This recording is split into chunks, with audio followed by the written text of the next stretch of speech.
एक बार की बात है, एक लड़का था, उसका नाम सबल था, जो नगर में रहता था। वह अपने जीवन से बहुत निराश था और उनकी निराशा का कारण यह था कि वह अब तक अपने जीवन में कुछ नहीं कर रहा था। उसके माता पिता उसे ताने मारते थे कि आपके सभी मित्र कुछ न कुछ कर रहे हैं, लेकिन आप अभी भी घर बैठे हैं। दोस्तों के बीच भी अक्सर उनका मजाक उड़ाया जाता था। वह कहीं जाता तो लोग उससे पूछते कि आप क्या कर रहे हैं। उसे यह बताने में भी शर्म आ रही थी। वह कुछ नहीं कर रहा था। धीरे धीरे उसने रिश्तेदारों से मिलना जुलना कम कर दिया और लोगों से मिलना भी बंद कर दिया। वह ज्यादातर समय घर पर ही रहता है। वह अकेला रोता है और भगवान को कोसता है और अपनी किस्मत को दोष देता है। अब उसे अपना जीवन बोझ लगने लगा था। कभी कभी वह सोचता कि कब वह कुछ करने के योग्य बनेगा और फिर वह सोचता कि जिंदा रहने से अच्छा मर जाना है। एक दिन वह अपने नगर की एक गली से गुजर रहा था। तभी उसने देखा कि एक उपदेशक दुकुआ और परेशानियों पर उपदेश दे रहा है। वह भी उसी भीड़ में सबसे पीछे बैठ गया और गुरु के प्रवचन सुनने लगा। उपदेशक कह रहा था, दुख एक शिक्षक की तरह है जो हमें जीवन की सच्चाई दिखाता है और हमें जीने का सही तरीका सिखाता है। आप चाहें तो जिंदगी जीना भी सीख सकते हैं। गुरुजी उपदेश दे रहे थे कि तुम चाहो तो कुछ भी हासिल कर सकते हो और अगर चाहो तो एक कोने में बैठकर रो सकते हो। इन सभी बातों को सबल ध्यान से सुन रहा था, लेकिन शिक्षक की यह बातें पसंद नहीं आई। उसने खड़े होकर कहा कि कुछ भी सिखाने से दुख दूर नहीं होता, इसमें केवल दर्द होता है। दुख की पीड़ा अनंत है। ऐसा लगता है कि इसके बाद कुछ होने वाला नहीं है। इससे कुछ भी फर्क नहीं पड़ता है। इसके सामने तो मौत भी छोटी लगती है। उपदेशक ने कहा, फिर तुम्हारा दुख क्या है? सबल ने उसके सामने अपनी सारी व्यथा सुनाई और पूछा, मेरे दुख का कोई उपाय है तुम्हारे पास? यह सुनकर शिक्षक मुस्कुराए और बोले, तुम उस दिन मेरे पास आओ जब आपके जीवन में वास्तविक दर्द हो। मैं आपकी समस्या का समाधान अवश्य करूंगा। ये कहकर गुरु वहां से चला गया। सबल ने सोचा, कहीं मेरा दुख नकली तो नहीं है? क्या मैं जिस दर्द से गुजर रहा हूं वह नकली है? मेरा दुख कोई नहीं समझ सकता। जब माँ बाप नहीं समझते तो गुरु क्या समझेगा? उनके दुखों से व्यथित होकर सबल ने एक फैसला लिया कि अब वह कुछ करेगा। सबल ने एक छोटा व्यवसाय शुरू किया, पर उसे सफलता नहीं मिल रही थी। लेकिन उसके घर वाले पूछते हैं कि क्या वह कुछ कोशिश कर रहा है। वह अपने व्यवसाय में लगा रहा और धीरे धीरे उन्हें सफलता मिलने लगी। फिर उसने गति पकड़ी और केवल 3 साल के अंदर ही वह एक बड़ा बिजनेसमैन बन गया। अब सबल के आसपास ऐसे कई लोग थे जो उसकी परवाह करता था, जो उससे प्यार करता था। अब उनके परिवार के सदस्य भी उसकी तारीफ करते नहीं थक रहे थे। दिन ब दिन उसके मित्रों की संख्या बढ़ती जा रही थी। अब वह अपनी जिंदगी से बहुत खुश था। उनके कुछ दोस्तों ने उन्हें सलाह दी कि जब आप एक बड़ा बिजनेसमैन बनकर बहुत खुश हैं, तो सोचिए आपको कितनी खुशी होगी अगर आप इस शहर और इस राज्य के सबसे बड़े बिजनेसमैन बन जाते हैं। कितने लोग आपसे जुड़ना चाहेंगे, आपकी कितनी बड़ी ख्याति होगी और स्वयं राजा भी आपसे दोस्ती करना चाहेंगे और जरूरत पड़ने पर ही आपसे पैसे उधार लेंगे। दोस्तों की यह बात सबल के मन में घर कर गई। अब वह और पैसे कमाने की कोशिश करने लगा, लेकिन उसे यह सब बहुत ही जल्दी चाहिए था। वह समय बर्बाद नहीं करना चाहता था। उनका अधिकांश समय इन चीजों को प्राप्त करने में लाने लगा। इसलिए वह ऐसे काम करने लगा जो सही नहीं था। उसने बड़ा उधार लेना शुरू कर दिया। उसके दोस्तों से पैसे की मात्रा और अधिक मुनाफा कमाने के लालच में वह अपने माल में मिलावट करने लगा। उसने अन्य व्यापारियों के खिलाफ भी साजिश रची और उन्हें डराया धमकाया। जैसा उसके दोस्त कहते थे वैसा ही करता था। वह इन तरीकों से ज्यादा पैसा कमा रहा था, पर अब उसके जीवन में पहले जैसा चैन न था। उनके मन की शांति गायब हो गई थी और वह रात को सो नहीं पाता था। वह हंगामे में रहता था। वह सब कुछ पाकर भी उन्हें किसी चीज में सुख नहीं मिल रहा था। एक दिन सबल अपनी गाड़ी में कहीं जा रहा था। तभी रास्ते में उन्हें उपदेशक का आश्रम दिखाई दिया। वह रुका और गुरु के पास जाकर बोला, संत आपने मुझे मेरे पास आने के लिए कहा था जब मेरे जीवन में सच्चा दुख आता है। अब मैं बहुत दुखी हूं कि मेरी नींद हराम हो गई है। मुझे कहीं भी शांति नहीं मिल रही है। इस प्रकार सबल ने अपनी सारी समस्याएं गुरु को बता दी। गुरु ने कहा, जब तुम पहली बार मुझसे मिलने आए थे तब भी तुम किसी दुख में थे, आपने उस दर्द से क्या सीखा? सबल ने कहा कि सिर्फ सोचने और चिंता करने से कुछ नहीं होता। आपकी दृष्टि को सच करने के लिए यह कार्रवाई करता है, और सिर्फ काम करने से कुछ नहीं होता, परिणाम भी मिलना चाहिए। जब आपको लगता है कि आपका लक्ष्य हासिल नहीं होने वाला, तब राह में चाहे कितनी भी मुश्किलें आ जाएं, मन कितना भी निराश क्यों न हो, कितना भी लगता हो कि अब कुछ नहीं होने वाला है, तभी विश्वास करें, मैं जो भी कर रहा हूं उसमें अवश्य सफल होऊंगा। लोग केवल सफल लोगों का सम्मान करते हैं। कोई कितना भी अच्छा क्यों ना हो, वह हमेशा लोगों की नजरों में बोझ बने रहते हैं। यह सब सुनकर उपदेशक मुस्कुराया और बोला, जब आपके पास है तो यह वास्तविक दुख नहीं है। अपने जीवन में वास्तविक दुख आए तब मेरे पास आओ, मैं उसे ठीक कर दूंगा। सबल ने जाते समय साधु को सोने के सिक्कों से भरा घड़ा भेंट किया। घड़े को देखकर गुरु ने कहा कि यह मेरे किसी काम का नहीं है, उस पेड़ के नीचे गड्ढा खोदकर गाड़ दो। सबल ने घड़े को पेड़ के नीचे दबा दिया, जैसा कि गुरु ने बताया, और वहां से चला गया। कुछ दिनों से कारोबार ठीक चल रहा था, लेकिन व्यापार के गलत तरीके के कारण धीरे धीरे उसे व्यापार में घाटा होने लगा।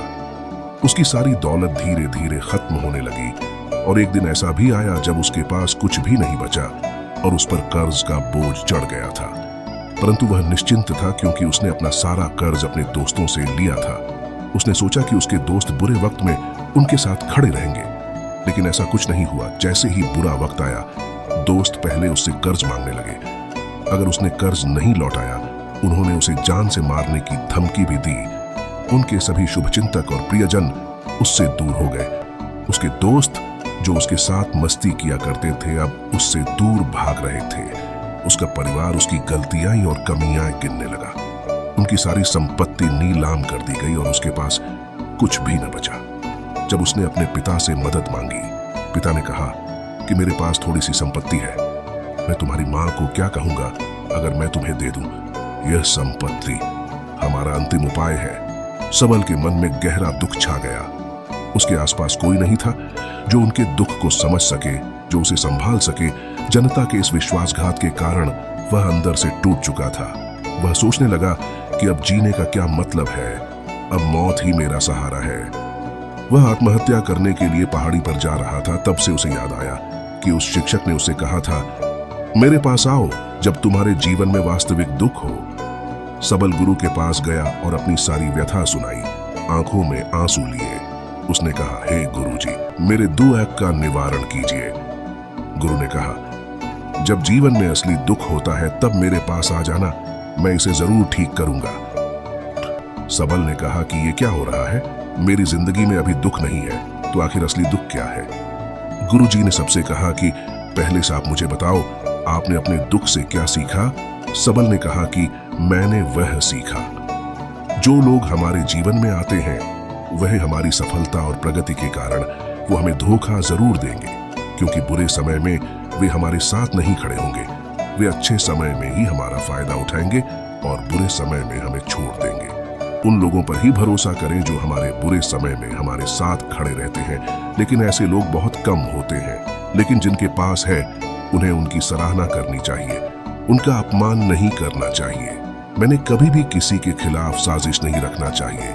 अपना काम ईमानदारी और धैर्य से करें और कभी लालची मत बनो। अपने सारे दुख, दर्द और अनुभव बयां करने के बाद सबल गुरुजी के सामने आंखों में आंसू लिए बैठ गया। कुछ देर बाद साधु उठे और पेड़ के नीचे एक गड्ढा खोदा और घड़ा निकाल लिया, जो सोने के सिक्कों से भरा हुआ था। उसने सबल को देकर कहा, मेरे पास आओ जब तुम्हारे जीवन में वास्तविक दुख हो। सबल ने अपने शिक्षक को धन्यवाद दिया और उसे प्रणाम करके चला गया। उस पैसे से उन्होंने एक छोटा सा व्यवसाय शुरू किया। अब वह छोटा व्यापारी बनकर भी खुशी है। उन्होंने पूरी लगन और ईमानदारी से कारोबार किया। जल्द ही वह अपने शहर का एक बड़ा व्यापारी बन गया। उनका जीवन सुख सुविधाओं से भरा हुआ था।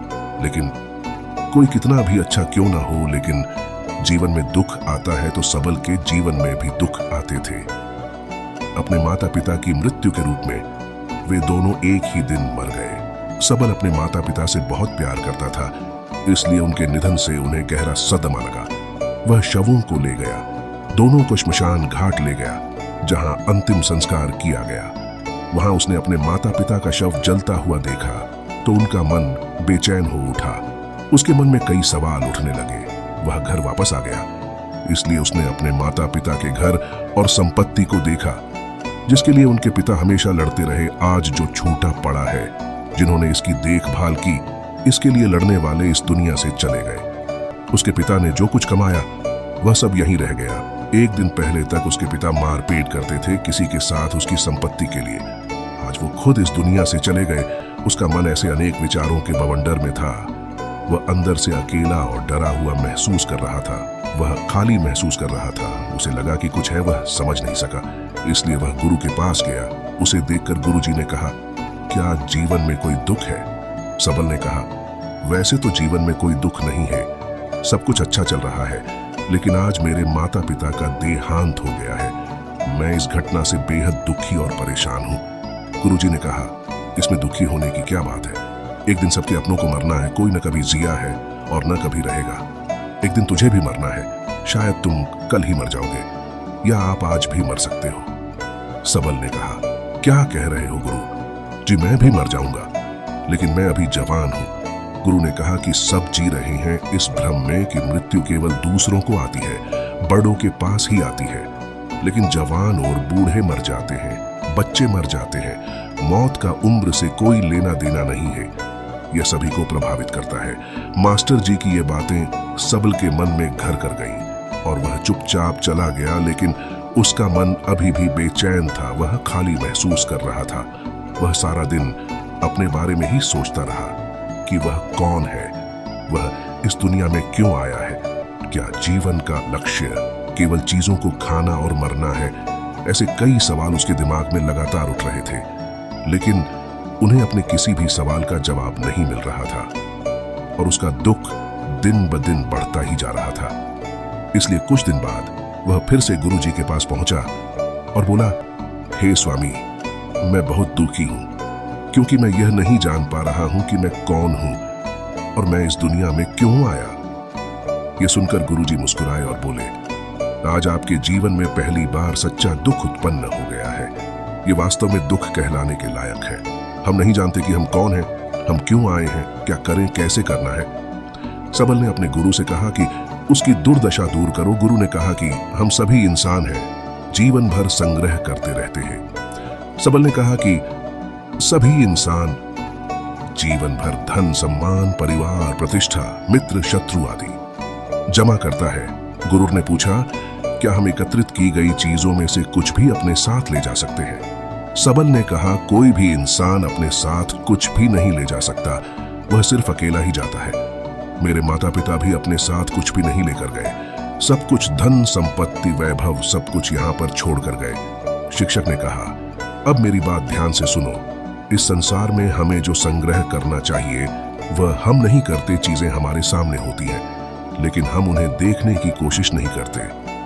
हमें इस दुनिया में जो कुछ भी इकट्ठा करना है वह हम खुद हैं। हमें खुद को जुटाना होगा ताकि जब हम मरें तो हम एकजुट हो सके और खुद को पहचानने में सक्षम होने के लिए हम अंदर बंटे हुए हैं।